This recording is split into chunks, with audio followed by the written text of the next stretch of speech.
Dear ladies and gentlemen, a very warm welcome to you. We are shortly beginning the second day of our conference, Clout Culture, Youth Cultures in Changing Societies. My name is Zoltán Szalai. I am a researcher at the MCC Youth Research Institute, and I will be hosting our event today.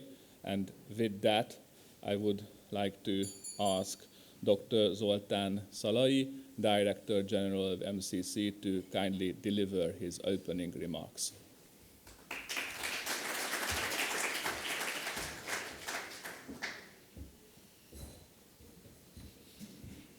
Thank you very much, Feri. I would like to welcome everybody.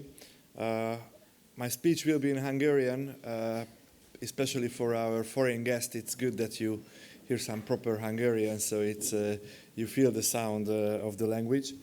So welcome everybody, and we are very happy for this conference. I would like to congratulate to the organizers, to the Corvinus University, to the Youth Research Institute of MCC, and to all the colleagues. And now I switch to Hungarian. Tisztelt Hölgyeim és Uraim, kedves érdeklődők! Megtiszteltetés számomra, hogy a Matthias Corvinus kollégium főigazgatójaként én köszönhetem Önöket a nemzetközi konferenciánk második napján. Még egyszer szeretném megköszönni a Corvinus Egyetem Marketing és Kommunikációtudományintézetének, illetve az MCC Ifjúságkutató Intézetének, hogy ezt az őszt egy ilyen fontos témával, vagyis a fiatalok kultúra érzékelésével kapcsolatos tanácskozásával kezdhetjük meg. Fogyasztjuk, befogadjuk, átéljük, vagy értelmezzük a kulturális produktumokat, a műalkotásokat. Ezek azok a kérdések, amelyekre nehéz egyértelmű választ adni, még egy kiforrott ízléssel bíró, középkorú felnőttnek is, nemhogy egy fiatalnak. Márpedig mindenki megadja a maga válaszát ezekre a kérdésekre, méghozzá a saját választásain keresztül, korosztályoktól függetlenül. A javakorabeli döntéshozók épp úgy, mint a legfiatalabbak. A különbség csupán az, hogy az idősebbeknek elvileg megvan a lehetőségük arra, hogy döntéseiket tudatosan hozzák meg. A fiatalok azonban nem tudatos döntések eredményeként kondicionálódnak azokra a szokásokra, mintákra, amelyek leginkább nyitott, tanulással teli éveiket határozzák meg. Az előző század egyik meghatározó gondolkodója, a kommunikáció, mint tudomány egyik megalapozója, Marshall McLuhan úgy fogalmazott: mindenki sokkal többet tapasztal annál, mint amennyit megért. Mégis inkább a tapasztalat, mint sem a megértés befolyásolja a viselkedést. A Clout Culture konferencia mégis arra vállalkozik, hogy megértse a tapasztalatokat, élményeket, amely a fiatalokat érik. Rendkívül fontos téma ez, amelyet nem lehet csak a szokásos kultúrpesszimizmussal vizsgálni. A túlságosan is igaz közhelyek, miszerint a kultúránk túlmediatizált, impulzusszerű, nem adnak betekintést a jelenkor természetébe, nem segítik megérteni a fiatalok gondolkodását. Az ugyan igaz, hogy ma, a totális tartalomdömping idején majdnem minden kultúráléval való foglalkozásunk szinte a képernyőn keresztül zajlik csak le, de ez a megállapítás nem visz minket közelebb a lényeghez. Ezért sokkal inkább az a kérdés, mindez milyen hatással bír a fiatalok kultúra képére. Mi különbözteti meg a tartalmat a zajtól, hol kezdődik a kultúra, és hol ér véget a szórakoztatás. Utóbbi kérdésre nehéz megadni a pontos választ. A kultúra terei ugyanis gyökeresen megváltoztak, és ma már tudjuk, egy fesztivál épp úgy hordozhat értékeket, épp úgy rendelkezhet kultúra formáló erővel, sőt, mint egy kiállítás vagy egy szimfonikus koncert. Legfeljebb a mértékről, a célokról és a mélységről érdemes vitatkozni. Idén nyáron harmadik alkalommal tartottuk meg az MCC legnagyobb rendezvényét, az MCC Festet, immáron hagyományosan Esztergomban. Mintegy 47 000 látogatót fogadtunk 3 nap alatt, akik egyaránt kíváncsiak voltak közéleti, szakmai, tudományos és kulturális programjainkra is. Ez azt bizonyította nekünk, hogy a fesztivál egy olyan platform, amelyen keresztül hatékonyan tudjuk megszólítani a fiatalokat, akiknek többre van igénye, mint a képernyőkön keresztüli befogadásra. Engedjék meg, hogy zárásként a 20. század egyik nagyhatású holland történészétől, Johann Huizingától idézzek, aki azt írta egy helyen, hogy ha meg akarjuk őrizni a kultúrát, akkor folytatnunk kell a teremtését. Ezt ő különösen tudta, különösen a II. Világháborúban szerzett élményei után. Talán ez a legfontosabb gondolat, amit szem előtt kell tartanunk, hiszen a megőrzés mellett a jelenben zajló folyamatok, hasznos hatásaira építve, káros hatásait elhárítva kell létrehoznunk a jövő kultúráját. Tartsanak velünk a mai napon, hiszen 6 tematikus panelben egészen fél 6-ig tartanak szakmai előadásaink és beszélgetéseink. Tartalmas konferenciát és beszélgetéseket kívánok mindenkinek. Köszönöm szépen a figyelmet!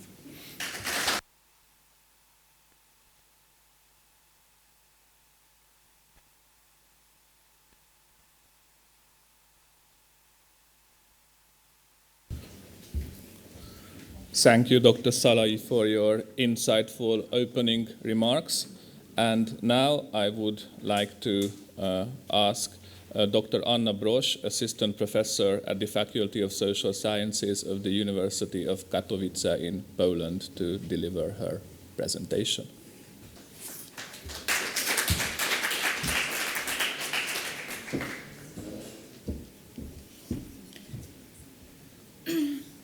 Good morning, everyone. It's a big pleasure to be here today with you.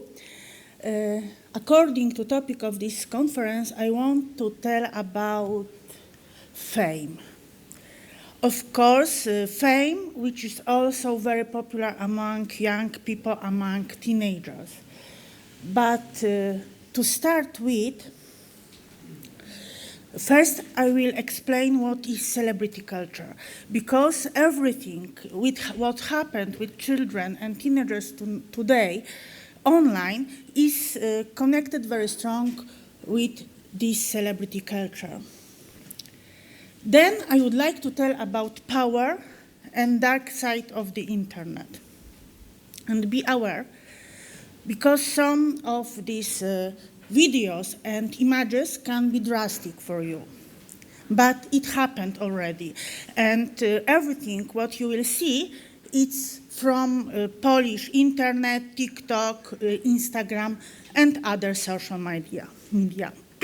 But to start, about celebrity culture. Who is celebrity? In 1961, Daniel Bernstein defined celebrity as a person who is known for his well-knownness. But now, this term is changed a little bit and started shining, because fame is shining very strong. That's why now this term is used usually pejoratively. And it's regarding people who are known for nothing, because they don't have any skills, they don't have any talent, simply exist. Here you can see some of celebrities, but we can't take them together, because something is different between them. Look, for example, these celebrities.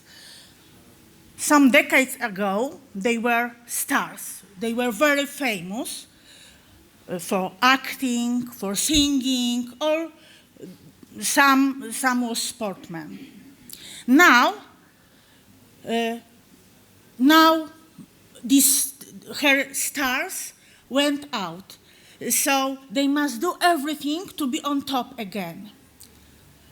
They use different ways: scandals, plastic surgeries, or speaking about privacy, because celebrity sell us something unique. They sell us their privacy. Another group of celebrities, they are lucky celebrities, because they simply born in correct family. And they are children of famous people. For example, you can see Paris Hilton, or royalty even. You can see Will Smith's son, Beckham's son, Izzy Osborne's daughter, and Jolie Pitt's daughter, as an example.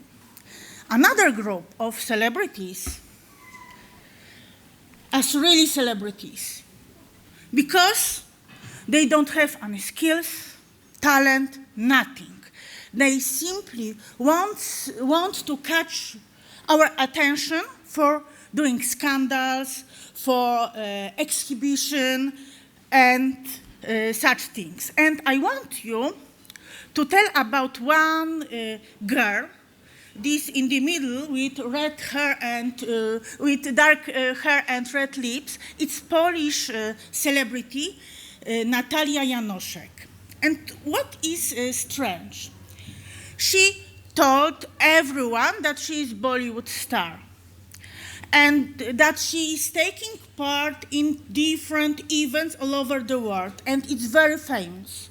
And you know that this journalist in Poland believed in it and started invite her to different TV channels for interview.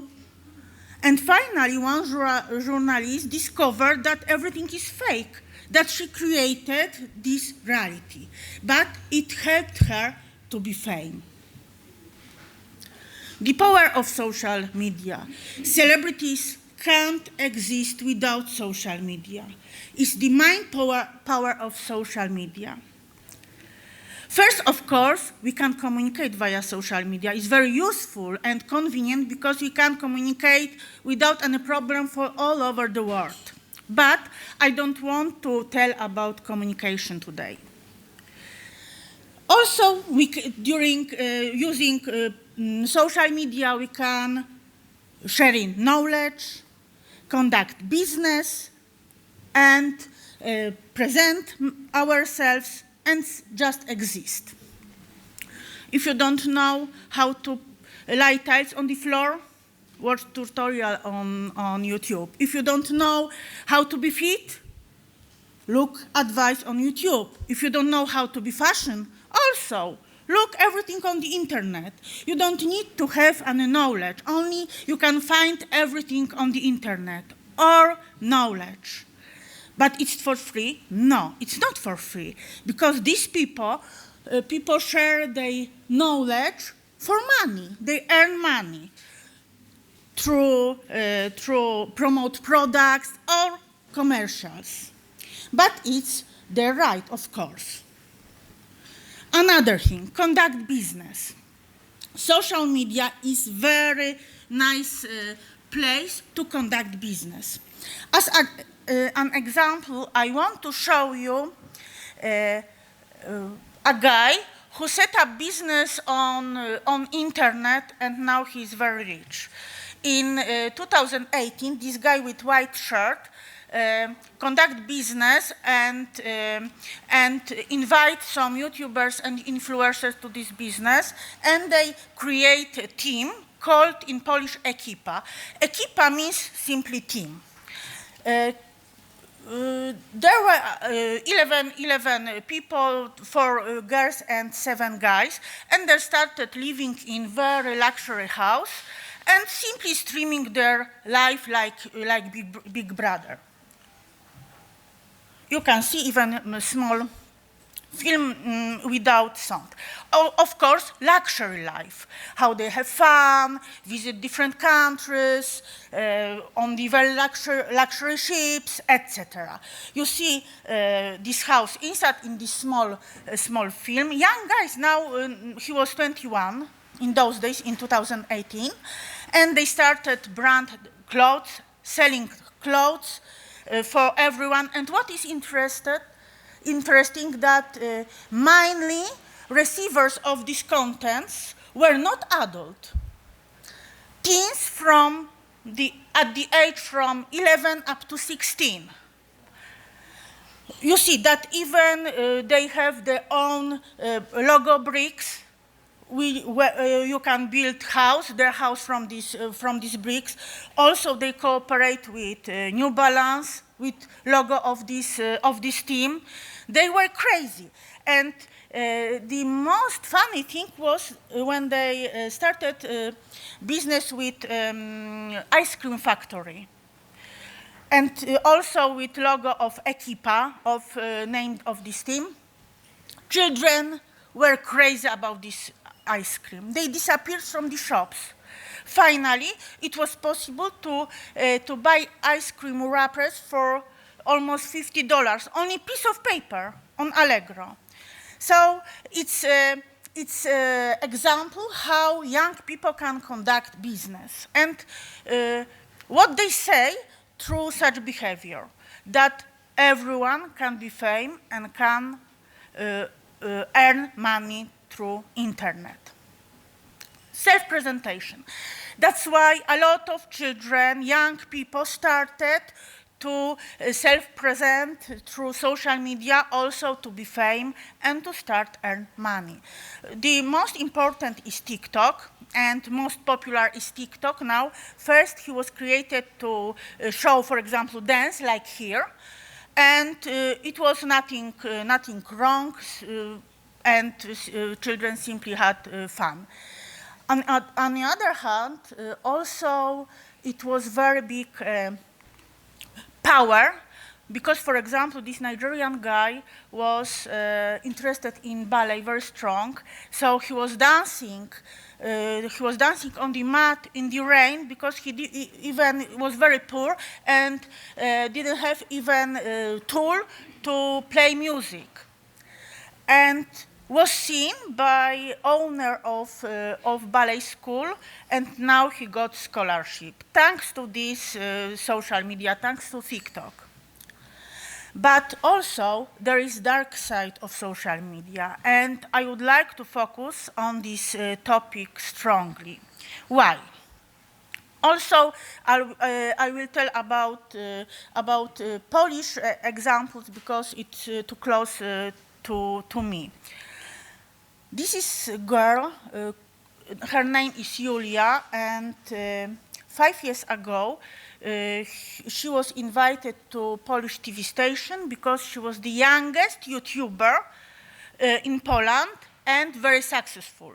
So a lot of people followed her, and because she showed how she spent time with friends, how she's dancing. She was 13 in those days, but also she admitted that the big problem with her channel was hate from some followers.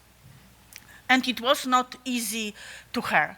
After 5 years, her profile changed completely different.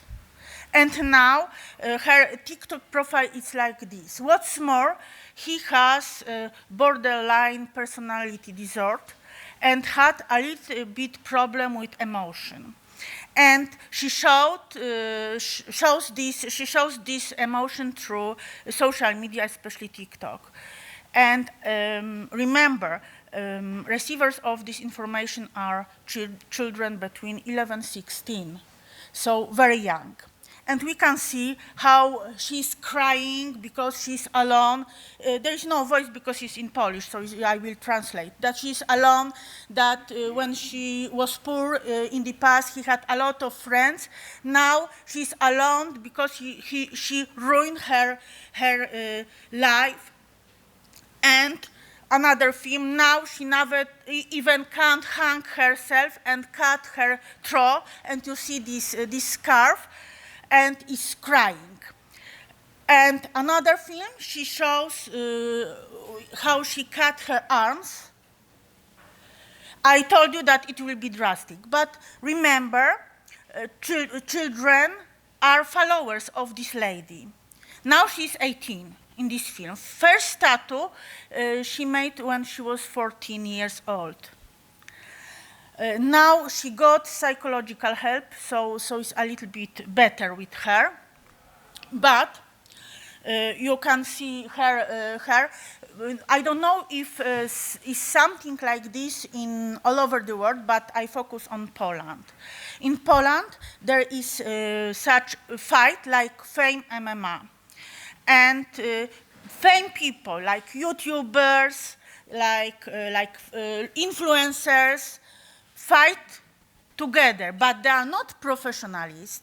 They are simply young people who are doing everything to earn money and to be famous. Also, these members of Equipa, of this team I told you before, also are taking part in this Fame MMA. And for what? For money, because you can't see it directly from the internet. You must pay, and it costs about $10 to see this fight. And who is paying? Children between 11 and 16. to watch this fight. One of member of this fight, of this game, admitted that after one fight he was able to buy flat in Warsaw, so it's capital city of Poland, so it's very expensive. One fight. But also, if someone can't earn money through such behavior, or doesn't have any skills or idea how to start to be famous, do everything to be famous. And more popular is put films who shows cruelty to animals, especially. Also to children, because sometimes ago in Poland was a very big issue when father started pushing throat of his child very strong and streaming live everything, how he hit his child.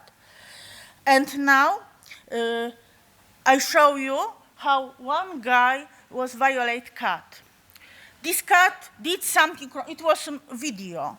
Now this video disappeared. I found only photos. And this cat did something wrong, and he hung cat in the shower, pour with cold water and heating. After this cat was completely destroyed. But there is other side of power of social media. 2 days after this guy upload this film to the internet, was found, was recognized. People went together and find him in 2 days and recognized. Now he will spend 5 years in the prison. And there is also another drastic film. There is such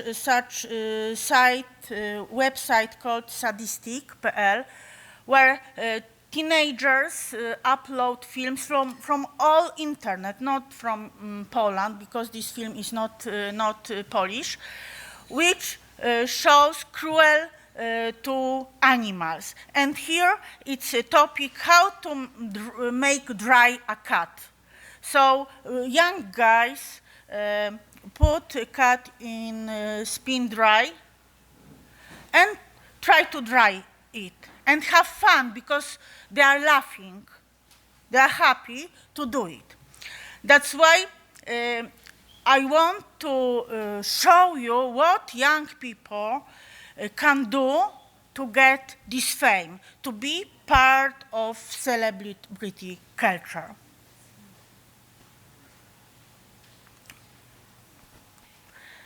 Thank you.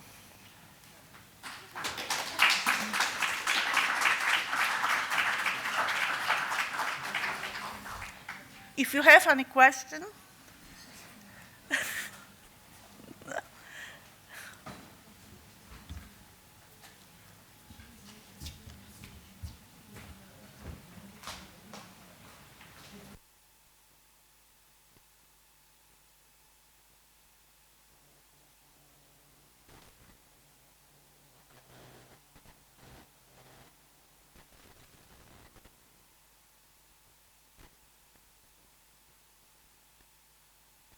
The next speaker on our program is Dr. Jennie Bristow, Senior Lecturer in Sociology at Canterbury Christ University, whom I don't see at the moment. She's here, great. Okay, so please kindly deliver your presentation and just use this tool. Thank you, Kayas.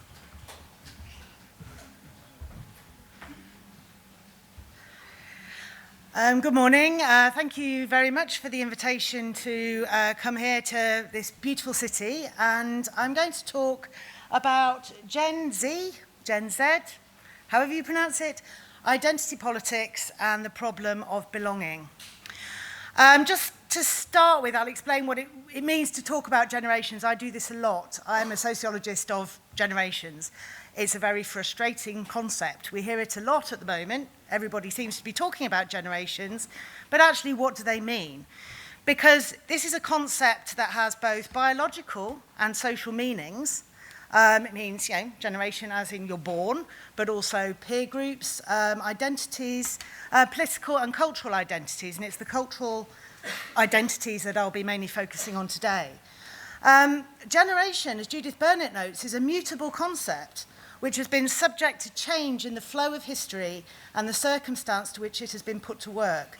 It has been charged with being too empty and slippery to be of much use, yet these characteristics are a function of its survival over thousands of years and the diversity of human formation and experience which it has named.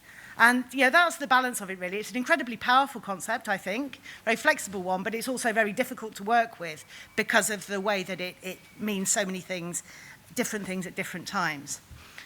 When talking about generations, we also have to beware of the problem of so-called generationalism. That is, Jonathan White describes this as the systematic appeal to the concept of generation in narrating the social and political. The idea that, well, politics has changed because older generations do this, younger generations do that. It becomes very reductive and very flat. Also becomes a very divisive concept when used like that, and much of my work has looked at that problem of divisiveness. Semi Pahonen talks about generationalism as a special form of historicism by which generations are interpreted as collective actors and the succession of generations as the primary engine of history.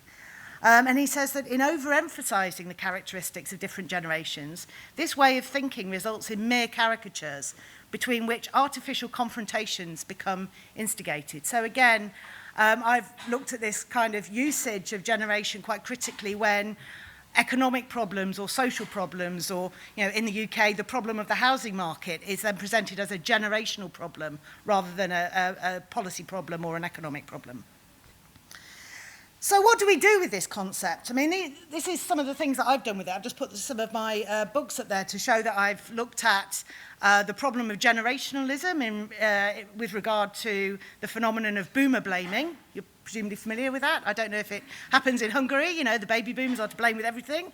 I've looked at it in relation to the narrative about millennials, the flip side of it, and also the so-called COVID generation, which with my daughter who's sitting here in our book, The Corona Generation, we tried to name more positively.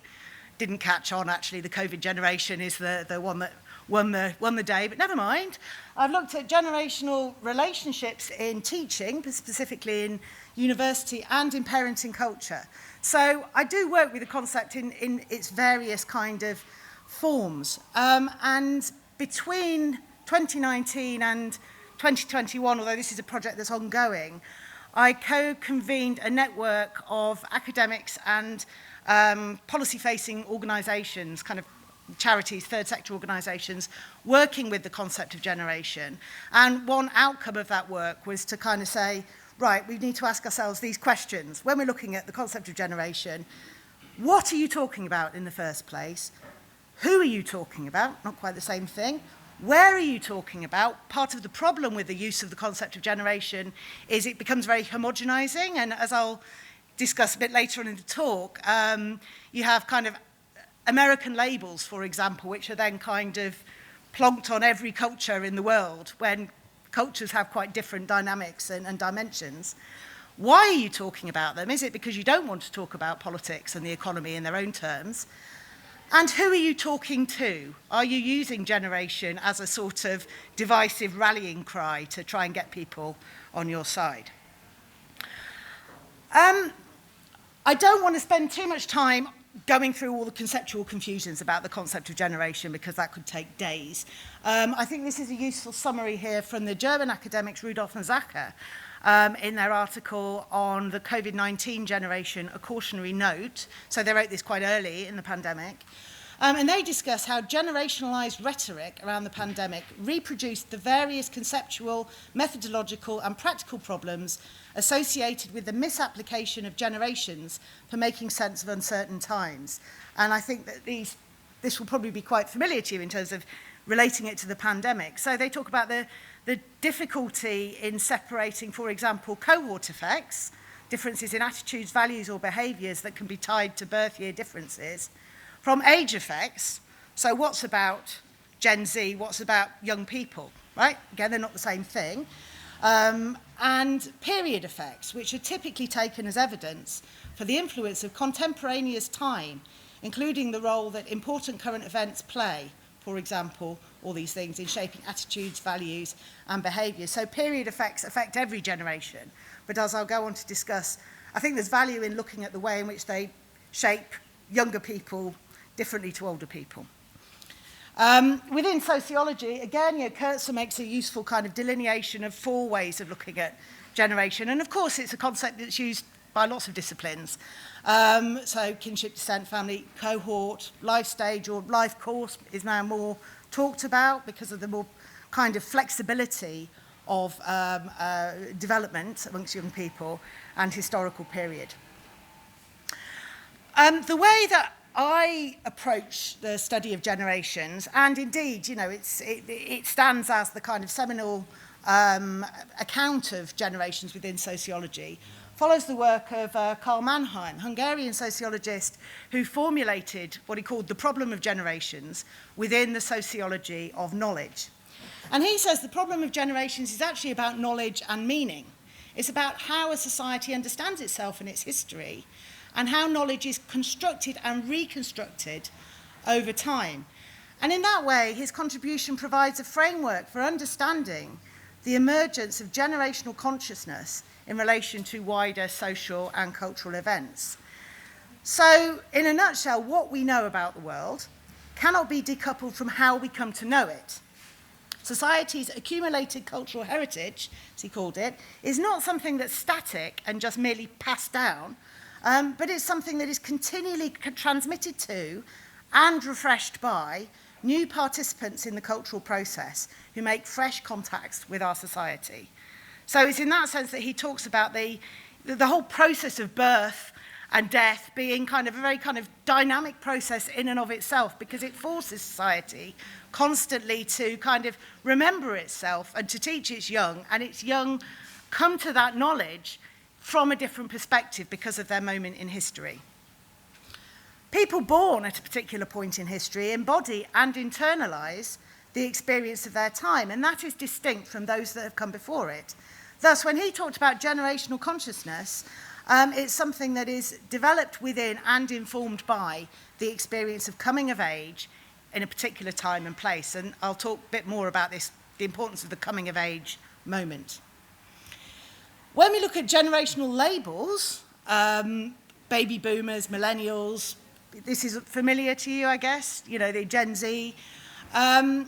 These are widely understood as the cultural expression of social generations. Now, Mannheim talked about social generations. I don't think he quite used that term, but people talk about his theory as being the theory of social generations. He certainly didn't talk about labels, but when we look at how these labels are constructed, they're very much informed by this kind of idea that cohorts of people share an outlook shaped by the historical period in which they come of age, that both reflects and shapes the zeitgeist, the spirit of the age. And it is often at odds with that of their elders. It doesn't generally lead to conflict, as Mannheim explained, but it can do when certain things happen, certain shifts in historical time create the conditions for that. Okay, so just to put these up. Now, these are the labels, the Intergenerational Commissions. This is a UK organisation. They produced this list of labels. That's fairly standard. I mean, I'll just say, to cover my back and to hopefully prevent further confusion, the labels do change slightly. People like to make up their own variants of labels. And also the birth dates kind of change as well. Which shows that actually, people talk about generations as though they're this thing that exist, that we just have to understand, but they are constructs, right? They are constructed. So that's a kind of fairly standard list on the left. On the right, Jean Twenge, who's an American psychologist who's very influential in the discussion about generations. I'll be talking about Twenge later, so this is why I've put this up. You can see that she pretty much follows it until we get to the millennials. And then her kind of bracketing of the millennials is a much shorter period. Gen Z is born a bit earlier. And then she has this label, which I can take bets on this. I don't think it will catch on. Her labels for the people who come after Gen Z is polars, which she talks about as being named for the melting of the polar ice caps, and also political polarization. I think it's too complicated, but we will see. How can a generational lens help us to understand social and historical change? I mean, I've talked about the way that Mannheim theorized it. I think it plays a very powerful function within what C. Wright Mills described as the sociological imagination, which is looking at the relationship between history and biography and how people make meaning of their society. I think it's become popular now, partly because the kind of standard sociological divisions that were very influential during the 20th century, particularly class, has become something that people are more uncomfortable with, or sociologists are more uncomfortable with. And generation kind of captures that kind of temporal problem at a time when we are kind of looking at really a process of fragmentation of personal and social time. And because generations are embodied in people, I think that's also quite important, that it's a concept, but it's also living people. It's one of the discussions I've had a lot about the baby boomers. That look, you know, if you say the baby boomers are to blame for everything, you are actually talking about your grandparents, my parents, you're talking about real living people, and this is why it's dangerous, because, it's not abstractions. I think when we come to kind of knowledge, what's important to note is that when we look at the passing on of knowledge, we're both talking about tacit and formal knowledge as well. So it enables us not just to look at the formal process of education, which is important, but also customs, norms, what Mannheim talked about as virtual data, stuff that kids kind of just learn growing up, that's passed down through the family and the community. So it's something that's more encompassing than, for example, discussions just about the curriculum. On generational conflict, I mean, I don't want to say too much about this. I've put quite a lot of text on the slides because I think sometimes that's easier when you're engaging with something as a second language. But I just wanted to say that tensions between generations, Mannheim kind of said, well, there's always this friction, but this is kind of what gives knowledge its dynamic character. But this doesn't generally erupt in conflict unless you've got kind of wider tensions going on in society and history at the time. And what's important to recognise is that even the distinctive generational consciousness that you might see amongst, for example, certain cohorts of younger people doesn't simply arise from the passage of time. I get very frustrated with people sort of saying, oh, well, it's because young people use social media, so they think completely differently. That's not true. It's not because they use social media. That reflects something and it shapes something. But there's something else behind it that gives rise to that different outlook.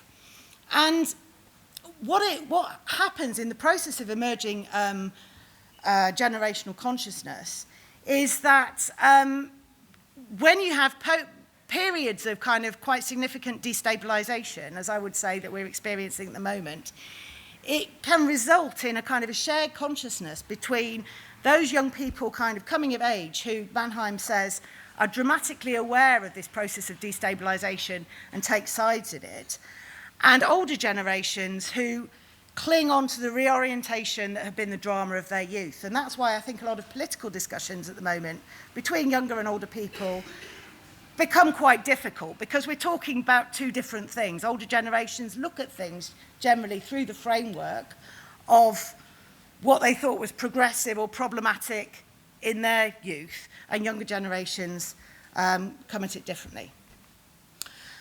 Okay, so the problem of kids today, just to kind of leap forward, I mean, it's been quite talked about for quite a long time within youth studies and sociology, that there is something quite different about the experience of coming of age in the 21st century to the way it was understood in much of the 20th century. Liccardi and Raspini write about how the discussion about coming of age now is characterised by fragmentation, the outcome of a lack of a true centre from which conflicts may radiate. And one consequence of this, they say, has been a restructuring of intergenerational relations, in particular between parents and children, and a notable change in life course patterns, moving from destandardisation to growing contingency in identity. This relates to some of the discussions that came up yesterday, I think, about the way in which, there's lots of discussions now about young people kind of taking longer to grow up, the impact of what's called individualisation on life course patterns, the fact that kind of rites of passage, particularly to do with marriage, children, careers, have become more kind of contingent, more flexible. And this is seen as really the product of a late modern risk society, as theorised by Ulrich Beck, Anthony Giddens and others, in which boundaries and transitions have become increasingly blurred. It's no longer clear where childhood ends and adulthood begins, for example. And discourses of fluidity, as Freire talks about in his book on Why Borders Matter, sit uneasily alongside these other attempts to categorise and generalise. So, for example, I think it's quite interesting that with the discussion about generation, you often have this kind of idea that a generation is a thing and that the age categories are really all determining, whilst also having this idea that but everyone is an individual and it's all very fluid and no one really knows who they are and everyone's working it out. And you think, well, this doesn't match, actually. So you've got this kind of real tension being played out.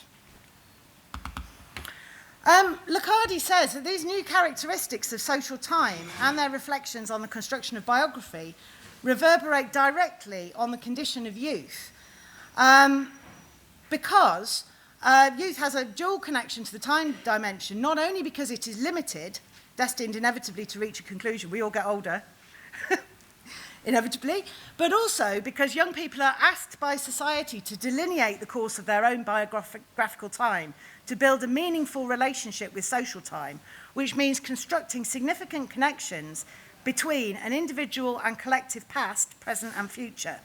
And in this process, meaning is given to overall living time. And the key kind of message really of this talk today is that young people are trying to do this currently within a situation where society as a whole is struggling with these meaningful connections between personal and social time. And so young people can't actually be expected to work this out on their own.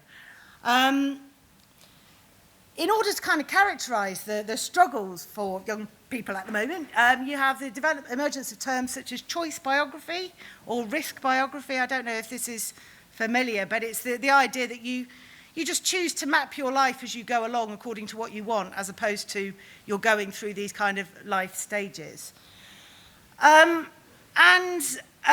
In recent years, institutions have sought to reshape these kind of significant connections around time and meaning, very much around present-day imperatives, through the phenomenon of generational distancing. And I'll go on to talk about that at the end. But it's where the kind of reconstruction of ideas about how to bring up children, for example, in parenting culture, become reshaped around the idea of what today's expert says. You know, you should do it like that because the experts say this, which actually cut parents off from the generations that before them and the kind of deeper cultural ways in which parenting culture has developed. So it has quite profound implications for relations between generations, for knowledge and for the wider problem of belonging. Now, just a little discussion about Gen Z. I call it Gen Z now because when I first started talking about Gen Z to my students, who are obviously British, they looked at me like, what are you talking about? And then they said, oh, it's Gen Z. And I thought this was very interesting because this shows what we call the kind of cross-cultural diffusion of these things. The British students see it as, Gen Z. And as I said before, this work by Jean Twenge, which I think is both problematic and insightful in equal measure. Partly she's a psychologist. Sociologists and psychologists famously clash in terms of their way of understanding things. Partly I think she does overestimate certain things. For example, she talks about historical change often through the prism of talking about technological development. So, some have pointed out that her work leans a bit towards technological determinism. And she's American, but she has this kind of mapping of the characteristics of Gen Z, which I think are quite interesting, and I would be interested to know how much they are known here, really, or observed here. So, several traits that she talks about relating to Gen Z. I won't run through all of them. I think they'll be fairly familiar. But, we have kind of gender fluidity, fluidity around sexuality, kind of the culture of safetyism, very kind of racially conscious, what's called a mental health epidemic, constantly, there's a real sense that Gen Z is the most likely to be dissatisfied and depressed. And then some of the stuff that I want to talk about is on the right-hand side, which is the kind of level of sort of cultural pessimism, really, that is observed within studies of this younger generation. So, for example, I've said, is it a socially depressed generation? Because she makes what I think is quite a good observation here, that she says she was talking to a 21-year-old who says, oh, we've learned that things are really bad in the world and it's just all going to get worse. And she says, well, is it really? Because if you look historically, young people, societies have faced very, very difficult periods before. So why exactly is it worse now? And she says, especially given the rise in depression among young people, statements like this got me thinking about the power of perception. Is Gen Z depressed because the world is a harsh place? Or do they think the world is a harsh place because they are depressed? By definition, depression involves perceiving the world around you in a more negative light. Now, I wouldn't look at this phenomenon in psychological terms or mental health terms in that way. But I think that kind of notion of the negative perception driving how young people kind of look at things, but also how they're encouraged to look at things, I think is quite an important observation. She goes on to talk about the levels of pessimism about the past, the present, and the future. And again, this is interesting. It's not only that Gen Z, she says, is less optimistic about its personal prospects than older generations, but they're really, really pessimistic about the past. They're very unlikely to, they're much less likely to believe that America, she's writing about America, think that it's a place where people can get ahead. In fact, apparently they say that 3 out of 4 say that they should tear it all down and start again. This is what's often referred to as a year zero approach. The idea that, the world is just a mess. We just need to start all over again. And most stunning is what she describes as the struggle of origin stories. That 4 out of 10 Gen Zers believe that the founders of the United States are better described as villains than as heroes. And this is a much bigger proportion than older generations. So there's this kind of idea that your whole national, cultural history is tainted by having this kind of problematic past.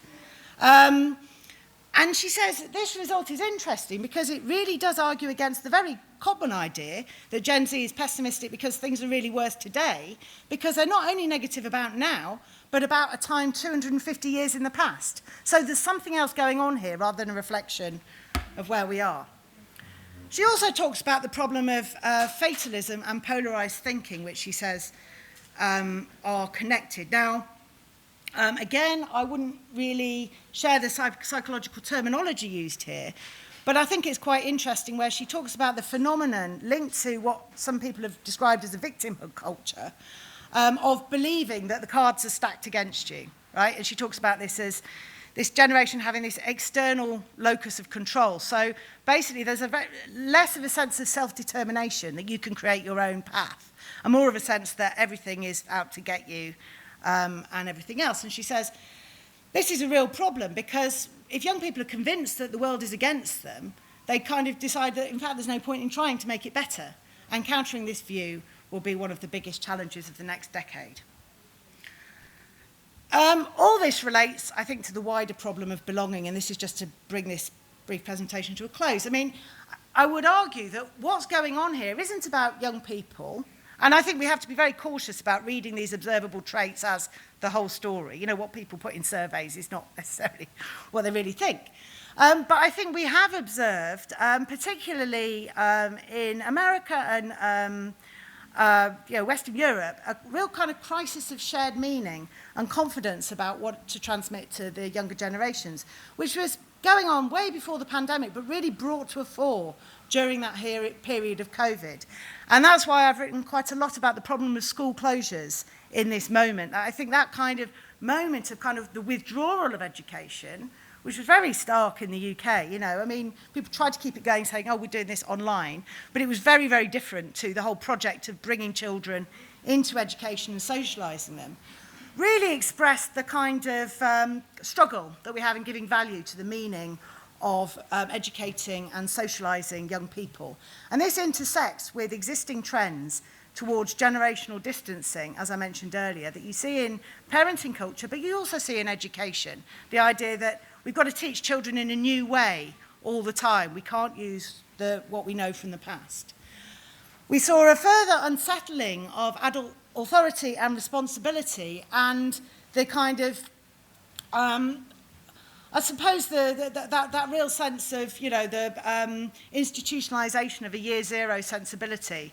This is an unprecedented time, we were told constantly, and we told young people. We can't learn anything from the past. We've got to all start again.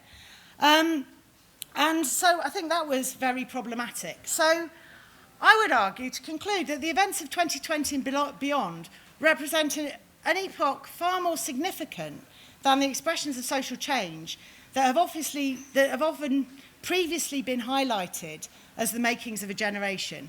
So people talk about the turn of the millennium, you know, the millennials, or social media or something like that, and say this is the really important shift.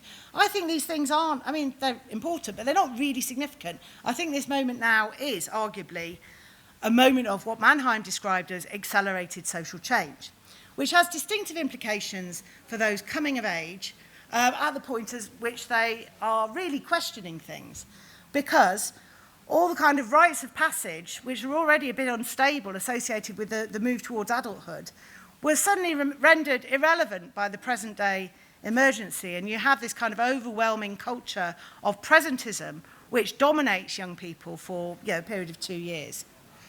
The disruption of social time and the upheaval of taken for granted ways of living and interacting, as kind of really expressed through the whole phenomenon of social distancing, which was both physical and kind of emotional, I think, during the pandemic, gave this moment a very intimate quality which impacts on people's everyday lives. It wasn't just an abstract thing people could think, it was something that was really felt. And the closure of schools and universities as core institutions of education and socialisation raised profound questions about the value that contemporary risk society places on the transmission of the accumulated cultural heritage to the young. Thank you.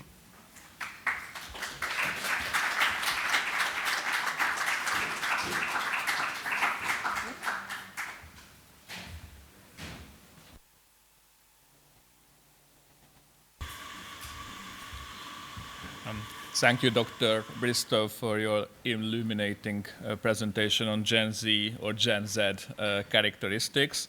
Our conference features an impressive lineup of speakers from a dozen countries, but now we are returning to a Hungarian speaker, Professor Andrea Kárpáti of the Department of Marketing and Communication Sciences at Corvinus University of Budapest. I invite you to kindly deliver your presentation.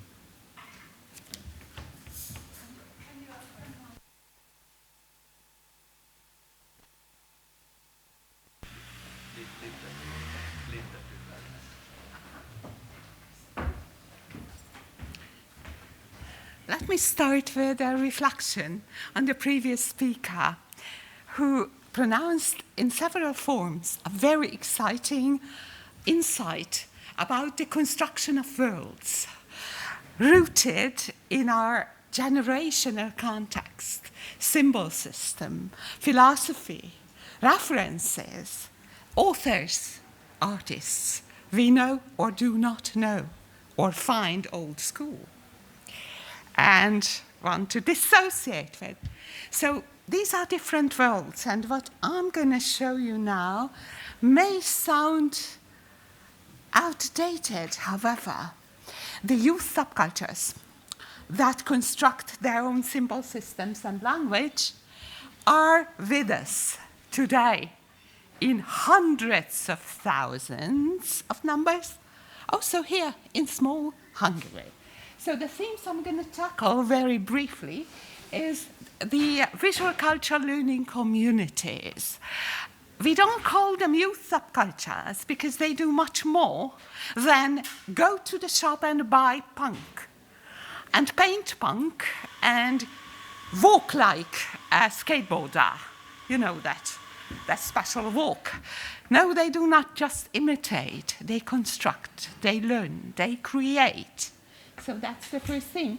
Then processes of identity formation, which means that when you're choosing your subculture or sub-domain, then you are constructing yourself in a creative way. It's a kind of art, living art, life art. Then some group rituals will be mentioned, some social practices, and then the most important thing probably is, what do we learn from that? What do participants learn? Why do they go there? Why do they pay enormous sums to become a cosplayer, for example, and go Baroque or Renaissance? Why do they do that? Why is it valuable for them? And what we can learn going beyond the digital avatars and looking at the real ones.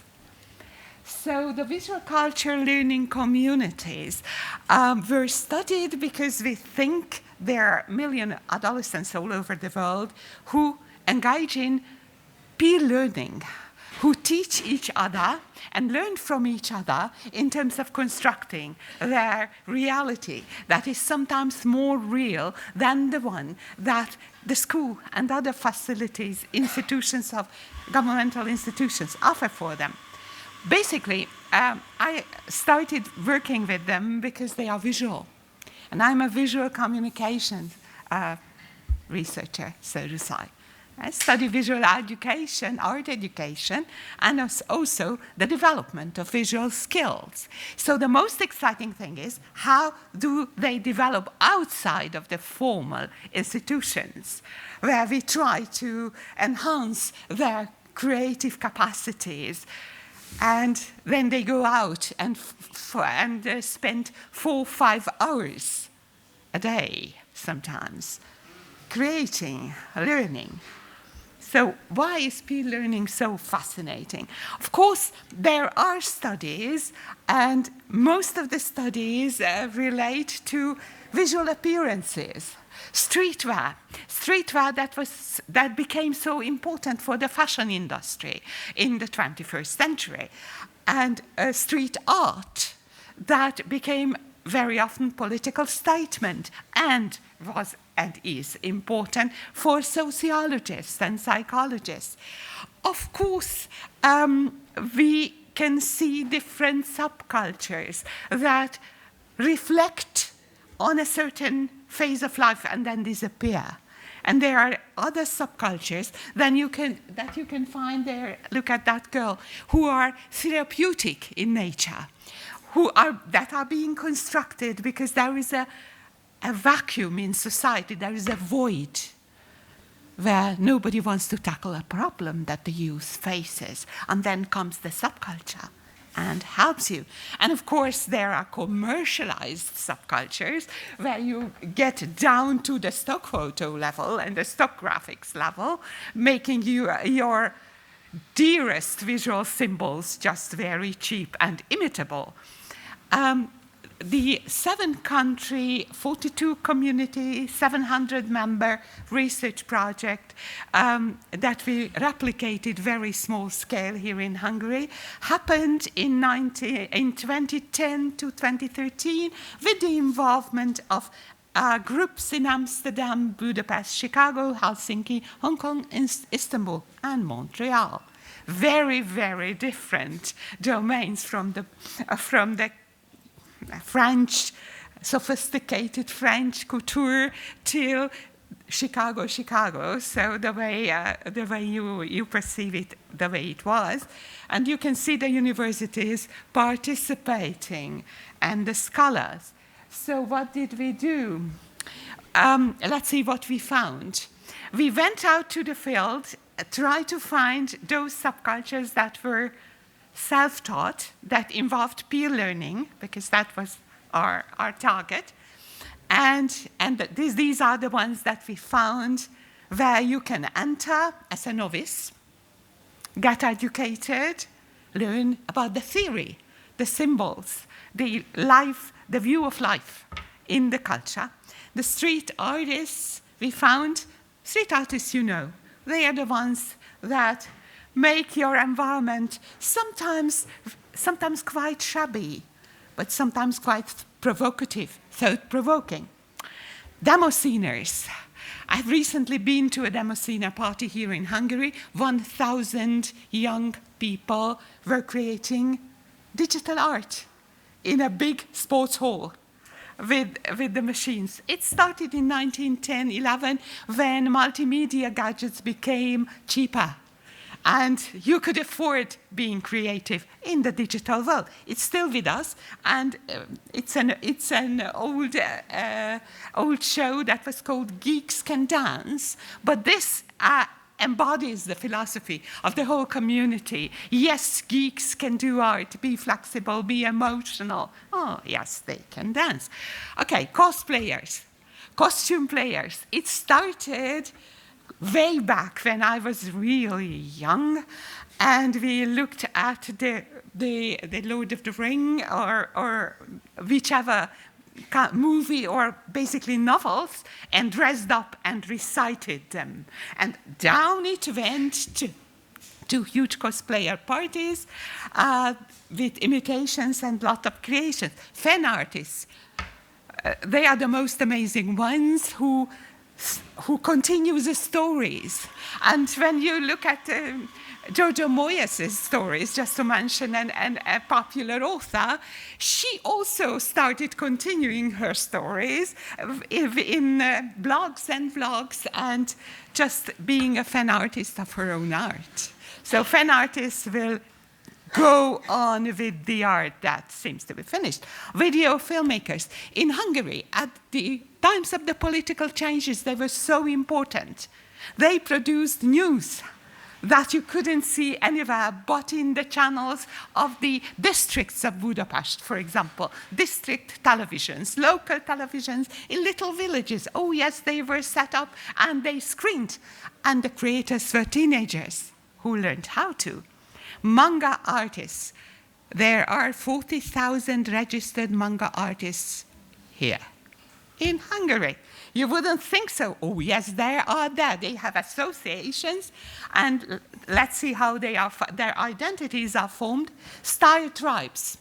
Style tribes are visually defined, lifestyle-oriented cultural groups, and that's what most of the visual cultural learning communities are. Adolescents and young adults belong there.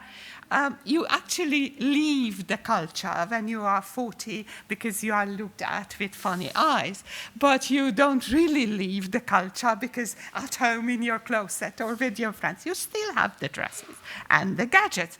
Personal identity formation, just some quotes. We come here to be unique, find our own character, and give it life. Female cosplayer. I won't read them all, but I can share the slides and then you can read them. Instructors who tend to have a more negative view towards manga. Most art educators hate manga, me included, simply because they feel that in a more Western area, you should be focusing more on a Western theme. No, mangas are repetitive and these big-eyed creatures are not that aesthetic. But if you want to be a manga artist, you find what you can see here, a special space that you can create. It is great to feel competent. I am good at cosplay, have always been, and it is fantastic to see how others enjoy my looks. So visual culture learning communities also enhance your posture in a community. You feel you can. I'm just flipping through. And go to 2020, when at Corvinus University, I found myself teaching creative visuality, and it's a discipline. It's a nice one, a nice name. And I invited the communication students to revisit these communities and see if they still exist after 10 years. Youth cultures were identified by these 40 young people took part in this. It was not a research, not an experiment. It was a series of case studies because they were really dedicated. They could choose their subculture and they identified when they became part. So it was participant observation at its peak because 20-somethings went to see 20-somethings and talked to them. A very good atmosphere for observation. And of course, they created also creative responses to the messages. Okay, here is what they found. They are all taken from the students' visual responses. What is interesting, we have anime, so not just manga, another not that aesthetic form of art making, to my mind, came into being. The demo sceners, who are also called nerds, are still there, and are the others. And the Scouts in 2020 became quite an exciting visual culture learning community. Becoming a Scout doesn't only mean being a devoted Catholic and an adventure-loving young person. It also means that you are learning loads of symbols. And when you are meeting, both of my children were Scouts, you can meet wherever you are in the world, wearing your symbols, and feel part of a community that has a philosophy, but it also has an exciting range of activities. And gamers came up. Gamers who create games, who create parts of games, who program even parts of the games. Okay, major objective in 1910 was identity formation, experiment with different persona. That's important in youth, that you shouldn't only be one person, a good student at Corvinus University. You can also be a cosplayer as a vampire.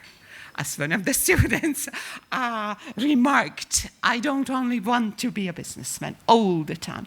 Technically savvy, emotionally unstable perhaps, but identity formation, reels.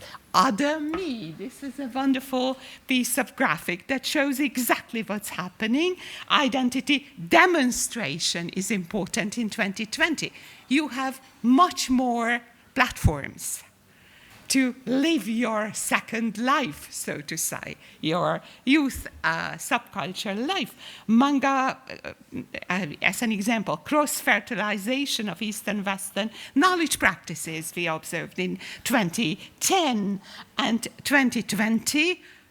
The kids produce digital films of their own creations. Of course, technology evolved, but the love for manga is still there. So their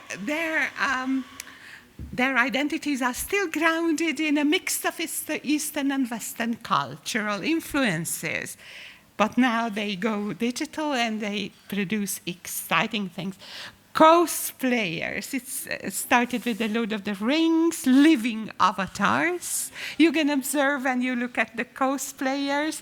And in 2020, craftsmanship again, as with the digital gamers and and the manga artists technically savvy.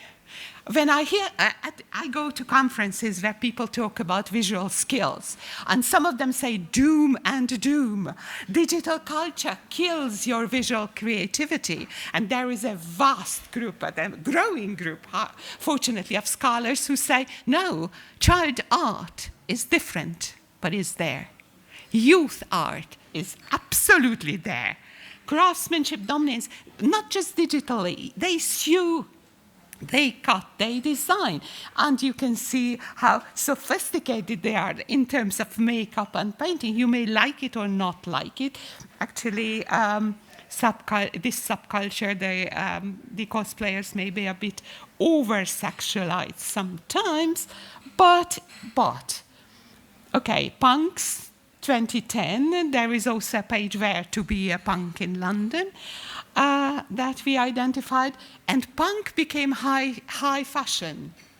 When we looked at it again in 2020, that was the fashion week in Milan and Paris when punk came in, and of course the great ladies of high fashion were there, like Vivienne Westwood. Actually, she was dressed punk, and she advocated the visual appearances of the culture, demonstrating, and I'm finishing 2010 was an integration between technologies and emotions. It is crucial to think about the best possible media and so forth. You can see a demo scene there on the bottom of the screen. So they mean it. They come together and they create. And the nerds, as they are called, they're most often called from the 1920s, they have all the tools at their hands. And we are eagerly looking what they will do with it. If there will be an alternative digital culture coming up, or will it be just entertainment, just chewing gum for the eye? All right, playing games and wonderful gaming cultures were excavated revealed by our students. Similar results of the studies in 10 and 20. Well, why do they do it? Visualization of identity formation. They want to go visual. They want to tell who they are. And how do they function? There are group rituals. In 2010, in 2020, there are individual and collective practices. Peer teaching and learning is still the key. Children and youth want to learn. We hear about just pushing their gadgets. No, not true. The young generation of today is just as good as we hope we had been way back, way very, very, very long back.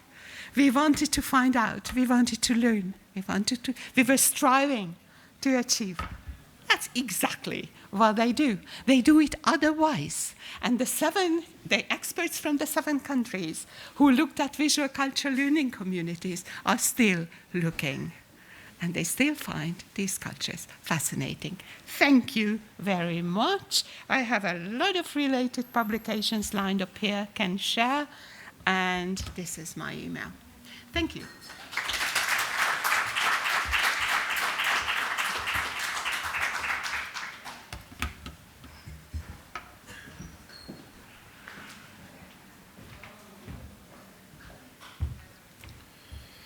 Thank you, Professor Kárpáti, for your great presentation. We have already gained insight into many facets of contemporary youth culture, but one may wonder as to how youth relate to more traditional forms of art, such as classical music.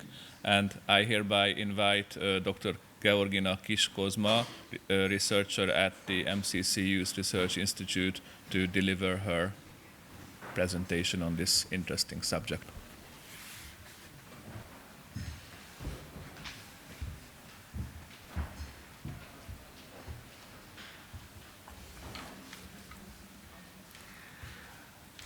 I would like to welcome everyone to, in my lecture, I will talk about the dimension of postmodern cultural conception, focusing on classical music.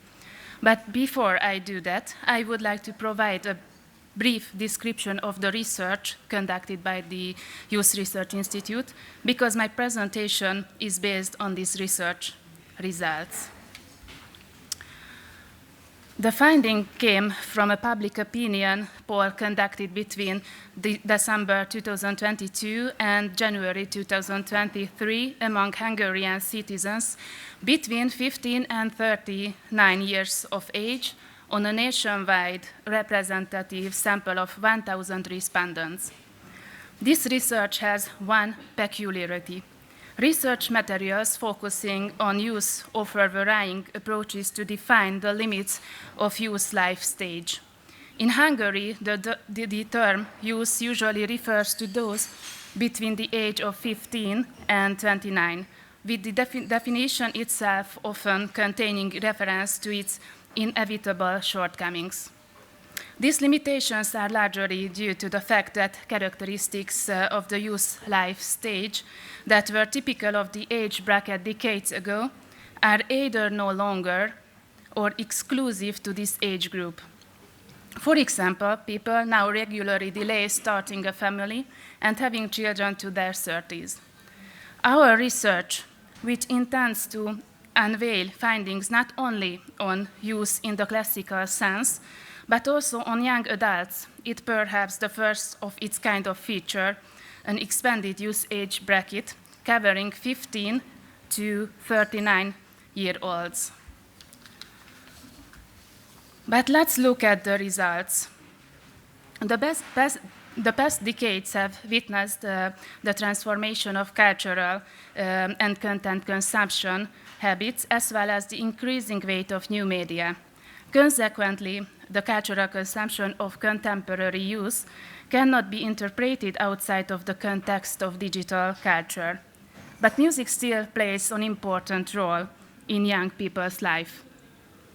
Somewhat over 1 in 6 young people constantly listen to music whenever they can. 4 in 10 do so several times a day, and an additional 16% each listen to music at least once a day or a few times a week.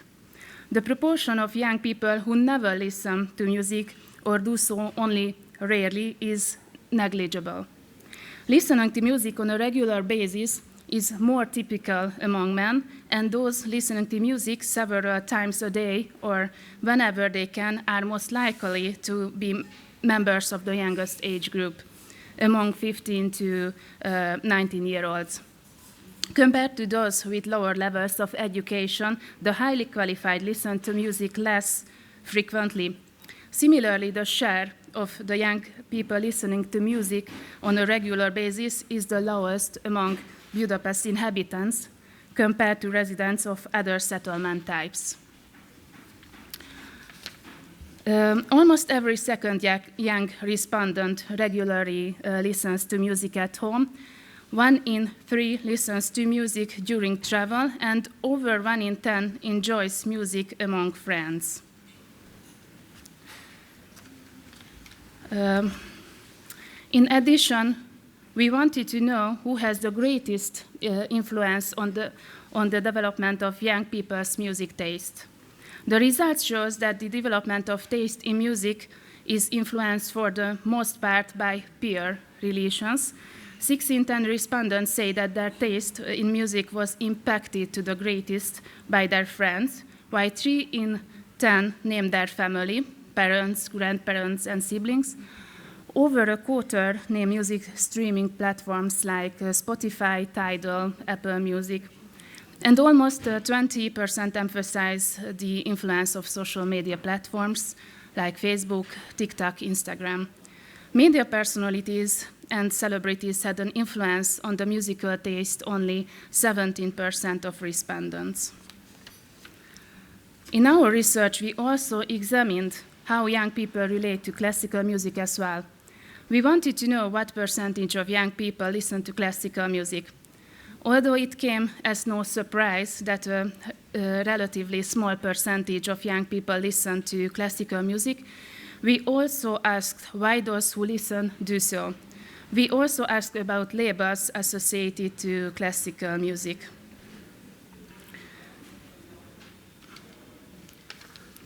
I said that it was not surprise that relatively few young people are interested in classical music.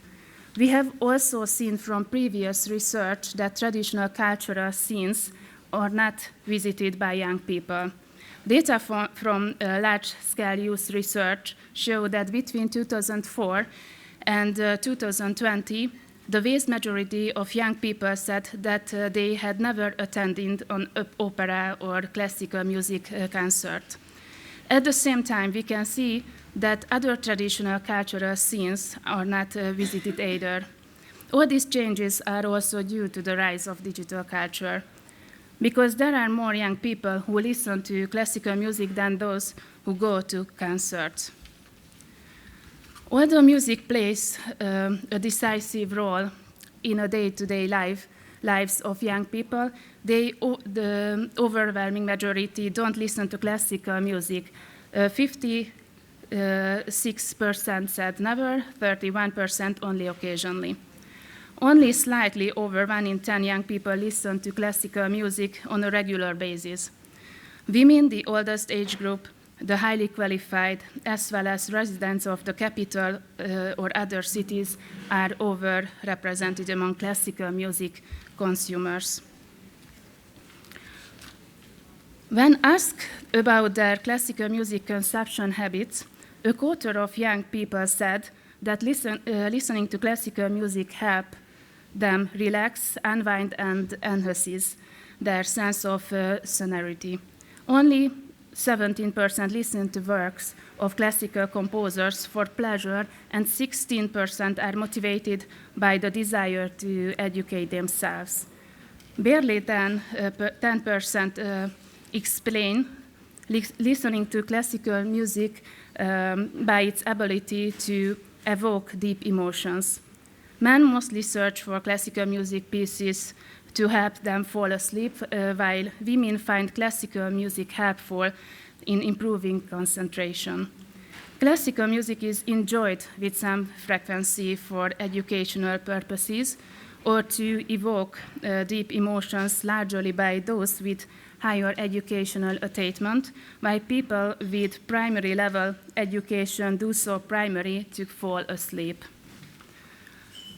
With regard to the orientation and development of taste in music, it is increasingly held that the musical community also has a role to play in addition to the family and the school.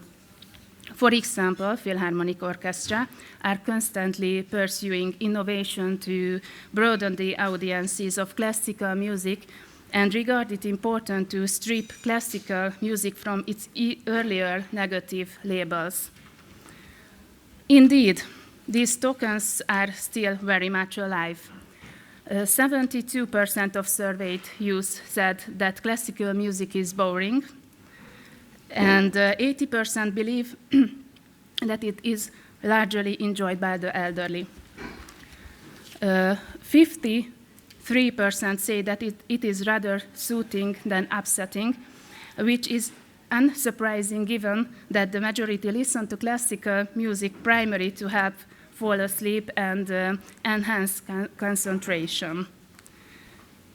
2/3 of young people said that they are unfamiliar with classical music.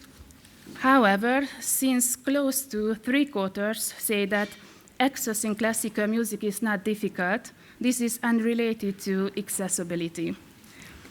At the same time, young people are divided on whether classical music is able to evoke deep emotion.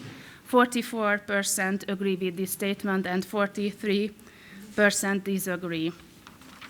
So to sum up, the cultural consumption patterns of young people have underwent a major transformation over the past decades due to the factors such as the acceleration of technological development and the increasing prevalence of new media.